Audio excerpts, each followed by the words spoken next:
Jim Jordan lunged forward in his chair, voice booming like a gavel slamming against democracy itself. His words weren't questions. They were interruptions, accusations hurled like darts meant to pierce dignity itself. He barked over his colleagues, his face tightening with the confidence of a man who believed he could drown out the truth by sheer volume alone. The cameras caught it perfectly. Jordan's jaw clenched, his fingers stabbing at the air as if every gesture could replace evidence he didn't have. He thrived on chaos, on breaking the rhythm of those who dared stand in his way. And for a moment it seemed like the same spectacle America had seen time and time again: loud arrogance, overwhelming quiet reason.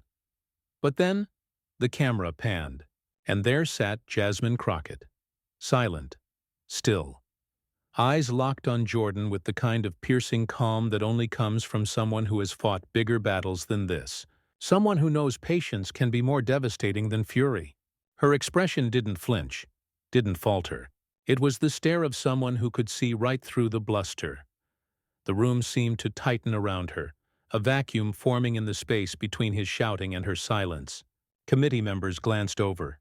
A few staffers leaned forward, sensing something was coming. Even the audience behind the railings held their breath, caught between outrage at Jordan's antics and curiosity at Crockett's composure. And then the narrator's truth cut in, not as commentary but as prophecy. No one in the chamber expected what happened next. Because silence, when held long enough, becomes its own kind of power. Crockett didn't need to raise her voice. She didn't need to match Jordan's volume. She just needed the moment to stretch, to make his arrogance echo in the emptiness he created for himself.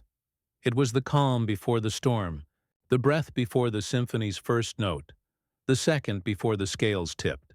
And though Jordan believed he had seized control of the room, what he had actually done was hand the stage to the very person he wanted to silence. But when Jasmine Crockett opened her mouth, the entire room fell silent. Jim Jordan's outburst wasn't new. In fact, it was his trademark. For years, America had watched him transform hearings into shouting matches, wielding volume like a weapon, as if interrupting were proof of dominance. He had a pattern: bulldoze through colleagues, bulldoze through witnesses, bulldoze through truth itself. The louder he grew, the more he seemed to believe he was winning. And in too many rooms, that act had worked. But this hearing was different. It wasn't just another committee meeting tucked away in the Capitol's labyrinth of chambers. The stakes here carried the weight of a country weary of division, a people yearning for integrity in a political landscape too often drenched in theater. Cameras lined the walls, reporters hunched over their notepads, ready to carve headlines from the day's events. Every word, every glance, every interruption was being broadcast in real time, not only to those in the room but to millions waiting on their phones, televisions, and feeds. The subject matter itself was explosive questions of accountability, of leadership, of truthfulness at the highest levels. It wasn't a technical debate over obscure legislation. It was a test of honesty, respect, and whether those who claimed to serve the people still remembered what service meant. For Jordan, it was a stage to amplify himself, to grandstand and dominate the narrative. For Crockett, it was something more. It was a battlefield of values, because Jasmine Crockett represented more than just herself. She carried the voices of those long talked over, long dismissed, long underestimated. Every time Jordan leaned across his microphone trying to shout her down, it wasn't only Crockett he was attempting to silence. It was every immigrant, every working family, every marginalized voice that had fought too hard to be dismissed so casually. And Crockett knew it. That was why she sat with such composure, why her stare didn't break even under the barrage of Jordan's interruptions. She understood that moments like these transcend politics. They become symbols. They reveal to the nation not just who speaks the loudest, but who speaks with purpose, with dignity, with truth. The tension was palpable because everyone could feel it. This wasn't just about one congressman trying to drown out another. This was about whether arrogance would once again steamroll respect, or whether, for once, dignity would stand its ground and force arrogance into silence. The FOMO was real for anyone watching. because something in the air whispered that history was about to pivot. This wasn't just another shouting match. This was a turning point. Jordan believed he was in control, just as he always had been. But the chamber itself was beginning to betray him. The shifting glances of colleagues, the restless silence of the crowd, the invisible hum of social media already dissecting every glare, every pause. America was leaning closer, waiting. And at the center of it all sat Jasmine Crockett, calm, measured, ready. She hadn't yet delivered a single line, but already she was commanding more attention than all of Jordan's shouting combined. The imbalance was building, the pressure rising like a storm behind a dam, and yet no one predicted that Crockett's next move would change everything. To understand the weight of what unfolded in that chamber, you have to know who Jim Jordan is, not just the congressman in the moment, but the persona he has spent years carefully crafting and broadcasting. Jordan has built a career out of being loud, brash, and relentless. In every committee hearing, he positions himself not as a seeker of truth but as a courtroom brawler, more interested in spectacle than substance. His voice rises, his words tumble over others, his interruptions multiply until the air itself seems hijacked by his ego. This style has made him infamous.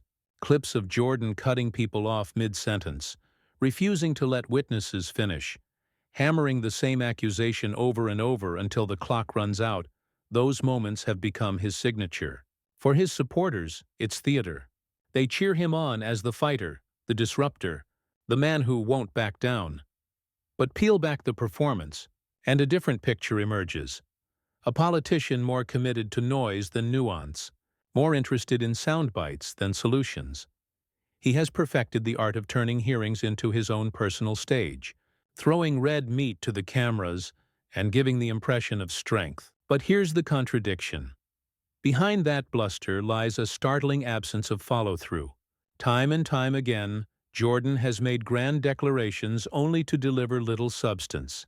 He waives documents he never submits, references scandals he never proves, demands answers but dodges accountability when the same scrutiny turns toward him. The hypocrisy runs deeper still. This is a man who has railed against government overreach while using his position to steamroll colleagues. A man who insists on respect for his questions but shows none for anyone else's answers. He postures as a defender of American values while trampling over the very decorum that democracy depends on. Jordan thrives on the optics of power, but his record reveals a hollowness behind the volume. Ironically, the very tactics that make him look unshakable are what expose his weakness. His refusal to listen doesn't read as confidence, it reads as fear of being proven wrong. His interruptions don't suggest authority, they suggest desperation to maintain control in conversations he knows he cannot win on merit. Jordan's so-called strength is built on noise, not knowledge, and people are noticing. Colleagues have rolled their eyes. Witnesses have bristled. Journalists have begun to frame him not as a watchdog of accountability, but as a ringmaster of chaos. His reputation as a disruptor has become predictable, even exhausting. The more he leans into his role as the loudest man in the room, the more obvious it becomes that he fears what happens when someone else commands attention. It was that fear that drove him to lash out at Jasmine Crockett. She represented everything his style could not contain: poise, patience, preparation. His instinct was to smother it under a barrage of interruptions, to overwhelm her with the same tactics that had worked on so many others. But Jordan miscalculated. He assumed his old tricks would once again tip the balance. He believed volume could replace vision, that arrogance could masquerade as authority. The irony is almost cinematic. The louder Jordan became, the more his weaknesses were exposed. His interruptions didn't project dominance. They revealed insecurity. His grandstanding didn't inspire confidence. It drew sighs of fatigue from those who had seen the act too many times before. His refusal to let others speak only amplified the suspicion that he had nothing new to say himself. For viewers, the emotional reaction was visceral. It wasn't just irritation at his behavior, it was a deep, growing disdain. People watching at home saw in Jordan the embodiment of what they despised in politics: the arrogance, the hypocrisy, the empty showmanship. Every finger jab, every raised decibel felt less like leadership and more like bullying, and that is why this moment mattered so much. Because Jordan's history wasn't just context, it was fuel. Every prior interruption, every hypocritical rant, every performative tirade had built to this point, priming the audience to recognize the full weight of his arrogance. When he leaned forward to try and silence Jasmine Crockett, it wasn't a single action in isolation. It was the culmination of years of behavior that had worn thin. The villain had revealed himself in full. His mask wasn't slipping. It had already fallen, and yet Jordan didn't see it. He believed he was still in control, still the master of the stage he had created. He didn't realize the narrative was about to flip, because arrogance always meets its match, and Jordan was about to meet his. Before Jasmine Crockett ever stepped into the halls of Congress, before the cameras captured her piercing stare across the committee room, she was a fighter in every sense of the word. But unlike Jordan, whose style relied on bluster, Crockett's fight was born out of necessity, sharpened through lived struggle and the weight of expectations stacked against her. Her journey began far from the grandeur of Washington. She was the daughter of working-class parents who understood the meaning of sacrifice, who taught her that integrity and resilience mattered more than titles or privilege. Crockett didn't inherit power, she earned every ounce of it. When doors were closed to her, she learned how to push them open. When voices tried to drown her out, she discovered how to amplify her own. Law was her first battlefield. As an attorney, she didn't seek out lucrative contracts or cozy boardroom deals. She chose to stand with those who had been forgotten, the wrongfully accused, the poor, the voiceless who faced a system stacked against them. She walked into courtrooms where odds were impossibly tilted and refused to be intimidated by the weight of the state pressing down on her clients. That experience gave her something no volume of shouting could ever match: the calm of someone who has stared injustice in the face and refused to blink. But Crockett's rise wasn't without hardship. She knew what it felt like to be dismissed, underestimated, even ridiculed. She bore the double weight of race and gender in arenas where power was overwhelmingly white and male. She had to fight not only to be heard, but to be believed, to be respected. Each time she was sidelined, she built thicker armor. Each time someone told her she couldn't, she turned their doubt into fuel. That resilience carried her into public service. When she decided to run for office, it wasn't out of ego or ambition, it was out of necessity. She had seen too many lives broken by policies crafted without compassion, too many families crushed by systems designed without justice. Crockett believed she could be the change those families deserved, and she wasn't afraid to face the gauntlet of politics to make it happen. Her campaigns were grassroots, fueled by people who saw in her a reflection of themselves: scrappy, determined, unwilling to be silenced. When she entered Congress, she did so not as a career politician, polishing talking points, but as a woman who carried the scars of real battles. She had no illusions about the games of Washington. She knew they would try to shout her down, to dismiss her as inexperienced, to box her in as too fiery or too emotional. But Crockett also knew something they didn't. Fire can illuminate just as much as it burns, and her fire came from a place of principle, not performance. Colleagues soon recognized her sharp wit, her quick comebacks, her refusal to back down when dignity was on the line. Crockett didn't posture for cameras. She cut to the truth with precision. She earned a reputation as fiery, yes, but it was fire rooted in justice, in protecting the vulnerable, in refusing to let arrogance masquerade as authority. She became the kind of representative people wanted in their corner. Someone who wouldn't just speak for them, but fight for them. And it was that reputation, that lifetime of preparation, that led her to the moment against Jim Jordan. Because when Jordan leaned across his microphone, trying to bulldoze with the same tired act, he wasn't facing just another opponent. He was facing someone forged in the crucible of struggle, someone who knew how to hold her ground when others tried to push her aside, someone whose very presence at that committee table was a testament to overcoming barriers Jordan could never imagine. Viewers watching at home felt it, even if they didn't yet know her full story. There was something magnetic about the way Crockett held herself. She didn't need to shout to be powerful. Her composure was its own form of strength, the kind that comes only from a lifetime of being underestimated and proving doubters wrong. The audience couldn't help but root for her, not just because she was up against Jordan, but because she represented the underdog, the fighter whose victories belong to everyone who has ever been dismissed, silenced, or ignored. In that silence before she spoke, the contrast could not have been sharper. Jordan, the career shouter, and Crockett, the woman who had learned that the most devastating power often lies in patience. Jordan mistook her calm for weakness. He believed his noise could drown her out as it had so many before. But Crockett wasn't rattled. She wasn't intimidated. She was waiting. Waiting for the moment that would prove why she was there, why her fight mattered, why her voice rooted in justice, resilience, and unshakable dignity could cut through the noise like a blade.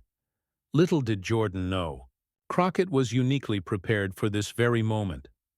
The moment the gavel struck to recognize Jasmine Crockett, Jordan pounced. His voice cut across hers before her first sentence could even find its rhythm. It was his usual tactic: jump in, destabilize, make her stumble. He leaned forward, barking questions that weren't really questions, each interruption sharper than the last. To Jordan it was sport. To Crockett it was nothing new. Answer the question, he snapped, though he hadn't asked one. His words crashed over her like waves meant to sweep her away. He smirked as if he had already won, as if drowning her out would erase her point before it had even begun. But Crockett didn't bite. She didn't flail or flinch. She sat upright, eyes fixed on him, her voice calm as she tried again to respond. Each time she spoke, he barged in, raising his tone, piling on, testing how much she could take before she broke. The audience felt their own tempers rise. Watching was infuriating every interruption. Every overstep felt like an attack, not only on Crockett, but on every person who had ever been silenced in a room where respect should have ruled. Yet beneath the outrage was suspense. Crockett's calm composure wasn't just admirable, it was unsettling Jordan in real time. The more he shouted, the less control he seemed to have. His words grew rushed, his tone defensive, his jabs less precise. He was swinging wildly, trying to land a blow, but each miss only revealed how off-balance he had become. The crowd sensed it. You could almost hear the collective inhale of viewers across the country, waiting for Crockett to deliver the response they knew was coming. Her silence in those brief pauses wasn't weakness. It was strategy. Every second she allowed him to rant made his arrogance louder and his credibility thinner. Inside the chamber, eyes darted between the two. Some members shifted uncomfortably in their seats, others leaned forward, captivated. The staffers scribbling notes slowed their pens, realizing something more than routine theatrics was unfolding. Even the air seemed thicker, charged with the electricity of confrontation. Crockett finally raised her voice not in volume, but in clarity. Her words slipped between Jordan's interruptions with surgical precision. She didn't match his shouting. She made it irrelevant. The rhythm began to shift. He barked, she answered. He cut her off. She waited, then continued with the same measured cadence. His frustration boiled as her calm dismantled the illusion of his control. The dynamic flipped before his eyes. What had begun as Jordan's theater of dominance was now Crockett's stage. He looked rattled, glancing at papers he didn't need, gesturing more than necessary, his voice growing sharper but less coherent. Each new interruption exposed the desperation in his act, while Crockett's steady tone painted her as the adult in the room. For viewers, the tension was almost unbearable. Anger at Jordan's bullying clashed with awe at Crockett's restraint.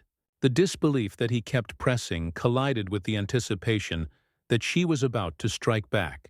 It felt like a boxing match where one fighter had thrown every punch in the book, only to realize their opponent hadn't even broken a sweat. And then it happened, the silence. Jordan finished another tirade, expecting Crockett to stumble in response. Instead, she simply stared at him, unblinking. The room shifted. The noise had collapsed under its own weight. What lingered was Crockett's presence, her refusal to be baited, her refusal to yield. Every eye locked on her. Every camera zoomed in. The audience watching at home leaned closer to their screens. The moment had arrived. The tension stretched to its breaking point. And then, the room went quiet as Crockett unleashed her counterstrike. The silence was deafening. For the first time all afternoon, Jim Jordan had run out of momentum. His voice trailed into echoes, his hands still hovering mid-gesture, as if his body hadn't yet realized his words had lost their weight. And across the table, Jasmine Crockett leaned forward, not in anger, not in haste, but with the composure of someone who knows the room now belongs entirely to her. Her eyes locked onto Jordan's, steady and unshaken. She adjusted her microphone with deliberate care, the soft scrape of metal against wood signaling that something seismic was about to follow. Then, in a voice that was calm yet cutting, Crockett began. "Mr. Jordan," she said, her tone laced with the measured authority of a trial attorney, "you've interrupted me more times in the last 3 minutes than I've been interrupted in my entire legal career." The room bristled. A few heads tilted up. A ripple of nervous laughter flickered through the audience. Jordan shifted, leaning back slightly, as if recalibrating his next strike. But Crockett wasn't finished. She paused just long enough for the silence to tighten, then continued. "And the irony," she said, eyes narrowing just slightly, "is that for all your shouting, you haven't managed to make a single point worth answering." Gasps broke out across the chamber. Jordan's mouth opened, but no words came. He tried to lean forward, ready to interject again, but Crockett raised a hand not aggressively but firmly, a gesture that cut him off more effectively than any gavel could. "See?" she pressed on, her cadence quickening just enough to feel like a rising tide. "You pride yourself on being the loudest in the room. You think volume equals truth. But the people watching today aren't counting decibels. They're counting lies. And you, Congressman, are running out of both." The chamber erupted. A few members stifled smiles. Staffers exchanged wide-eyed looks. On social media, clips of Crockett's words were already being clipped, shared, captioned, "You're running out of both." Jordan fumbled, his face flushing red as he waved his papers again. But Crockett's rhythm didn't falter. She leaned back now, her confidence radiating.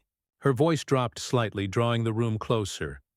"You demand respect for your questions, but you show none for anyone else's answers. You claim to defend democracy, yet you trample over its very process by silencing voices you don't want to hear. You rail against hypocrisy, while embodying it every time you open your mouth to grandstand instead of govern." The words landed like body blows, each phrase sharp, surgical, impossible to deflect. Jordan, once animated, now looked cornered. He shifted in his seat, his trademark smirk faltering into a clenched jaw. His interruptions sputtered into half-formed protests. "That's not—" "You're mischaracterizing." But Crockett sailed over them, her tone rising with conviction. "You see, Mr. Jordan, this isn't about me. It's about every single American who deserves to be heard without being shouted down. It's about truth, not theater. And if you think you can silence me the way you've silenced others, I suggest you think again." The chamber went still. Jordan slumped slightly, the weight of her words pressing down heavier than any gavel strike. The cameras captured his discomfort, his blinking, his tightening grip on the stack of papers he hadn't actually used. The performance he relied on had collapsed, leaving only the image of a man unprepared for someone who refused to play by his script. Crockett didn't stop there. Her eyes swept across the committee, gathering the room into her words. "Because here's the truth. The American people are tired. Tired of arrogance dressed up as authority. Tired of noise pretending to be knowledge. Tired of elected officials who confuse bullying for leadership. They sent us here to work, not to perform. And it's high time we remember who we're here to serve." Applause wasn't permitted in the chamber, but you could feel it in the air, suppressed, bubbling, desperate to break through. Online it already had. Twitter timelines exploded. Hashtags like Crockett vs. Jordan, silenced by Crockett, and Truth over Noise shot into trending status within minutes. Memes flooded feeds. Jordan depicted with duct tape over his mouth. Crockett's stare immortalized with captions like, "This is what composure looks like." Jordan's face told the story. For a man who thrived on controlling the tempo, on dictating the pace, he now looked lost, battered by a rhythm he couldn't interrupt. His body language betrayed him, shoulders tight, hands restless, glances darting between allies who offered no rescue. Crockett, by contrast, radiated poise. She didn't need to raise her voice, because the weight of her words carried farther than Jordan's shouting ever could. She had turned his act inside out, exposing not just his behavior in the hearing, but the hypocrisy that defined his career. "And let me say this," she added, her final words delivered with a quiet force that carried through every microphone and camera lens. "Silencing people may work for a while, but history remembers those who stand firm. And in this room, in this moment, history will not remember your volume, it will remember your failure to listen." The room exhaled, as if everyone had been holding their breath. Jordan sat back, finally still, his bluster extinguished. Crockett placed her papers neatly on the table, her composure intact, her point made. The narrator's voice rose above the stunned chamber. The villain had no comeback. It was the mic drop moment, the takedown that replayed across screens, that echoed in hashtags, that spilled into dinner conversations and group chats. Jasmine Crockett had not only silenced Jim Jordan, she had dismantled the very foundation of his performance. But the story didn't end there. Because as the chamber absorbed the shock, and as the internet caught fire with celebration, the ripples of this moment were only beginning to spread. But the aftermath was bigger than anyone expected. The echo of Jasmine Crockett's words hadn't even faded before the world outside those marble walls erupted. Within minutes, clips of her takedown hit social media, spreading like wildfire across Twitter, Instagram, TikTok, and beyond.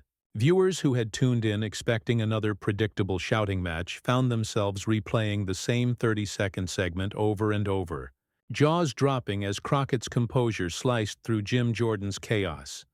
The hashtags arrived instantly, surging to the top of trending lists. Crockett vs. Jordan. Truth over noise. Mic drop moment. Memes flooded timelines. Jordan, red-faced and sputtering, juxtaposed against Crockett's calm stare, captioned with lines like, "Dignity doesn't flinch," or "This is how you silence arrogance." One viral tweet simply read, "I didn't know who Jasmine Crockett was this morning. I do now, and I will never forget." It racked up 1 million likes before the day was out. News outlets scrambled to keep up with the frenzy. What had begun as a routine committee hearing transformed into a national headline. Crockett silences Jordan in explosive exchange. Anchors replayed the moment with near-clinical precision, dissecting each pause, each gesture, each devastating line. Commentators across the spectrum, even those who often dismissed Crockett as too fiery, had to admit it. This was the moment Jim Jordan lost control. Some called it a masterclass in composure. Others labeled it the turning point in how hearings would be remembered. But the ripple effects went beyond headlines. Politicians themselves weighed in. Members of Crockett's party praised her publicly, posting clips and hailing her as the voice of reason America needed. "That's leadership," one senator tweeted. Another wrote, "In a world of noise, Jasmine Crockett reminded us what strength really looks like."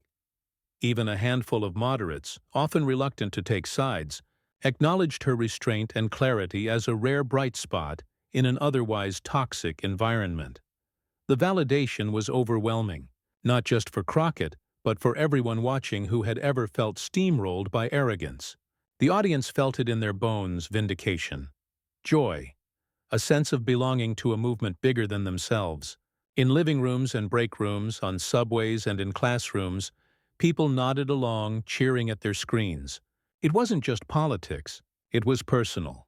Crockett's takedown had become a cultural moment, a stand-in for every instance when dignity finally answered back against disrespect.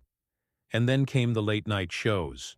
Comedians turned Jordan's red-faced unraveling into punchlines, while Crockett's calm responses became applause lines. One monologue ended with, "You can scream all you want, Jim, but America just discovered the mute button, and her name is Jasmine Crockett."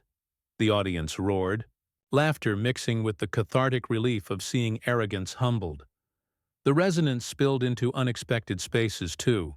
Teachers shared clips with students as examples of composure under pressure. Activists reposted her words as rallying cries for justice and equity. Even sports commentators borrowed the metaphor, likening her performance to a knockout punch in the 12th round.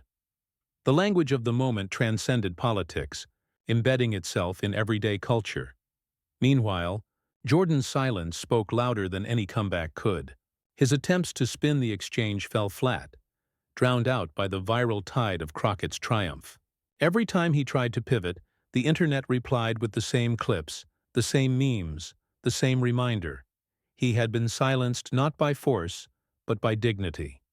For Crockett, the impact was immediate. Her following grew overnight, her name etched into headlines and conversations nationwide. To her supporters, she wasn't just a congresswoman anymore, she was a symbol, proof that truth could still cut through the noise. For young women, especially women of color, she became an emblem of possibility. That calm, prepared strength could stand toe-to-toe with bluster and win. It felt less like an isolated exchange and more like a cultural reset. People weren't just celebrating Crockett, they were celebrating what she represented. Respect over arrogance, truth over noise, dignity over disrespect.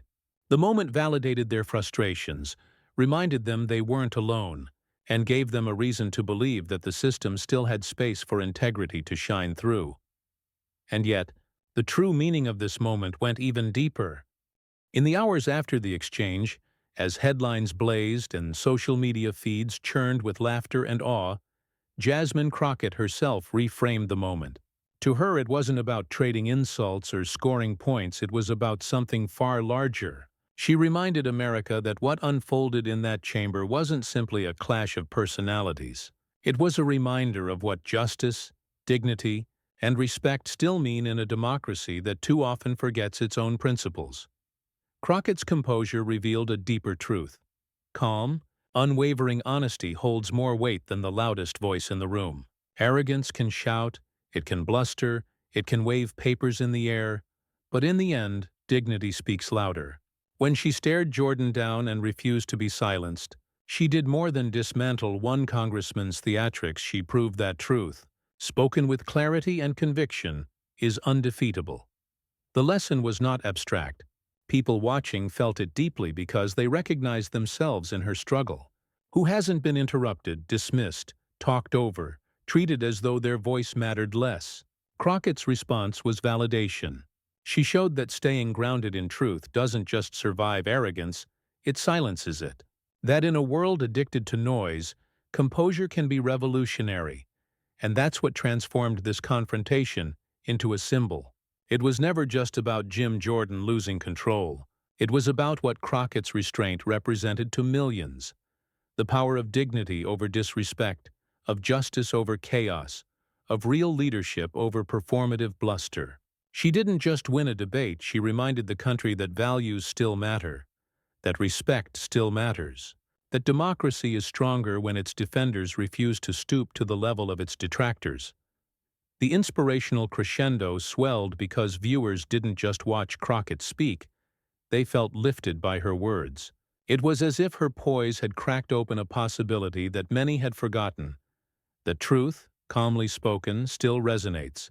That arrogance, no matter how loud, eventually collapses under its own emptiness. Her mic drop wasn't a victory for her alone, it was a victory for everyone who believes that justice doesn't need theatrics to triumph. For progressives, for immigrants, for anyone who has carried the weight of being underestimated, Crockett's moment became a beacon.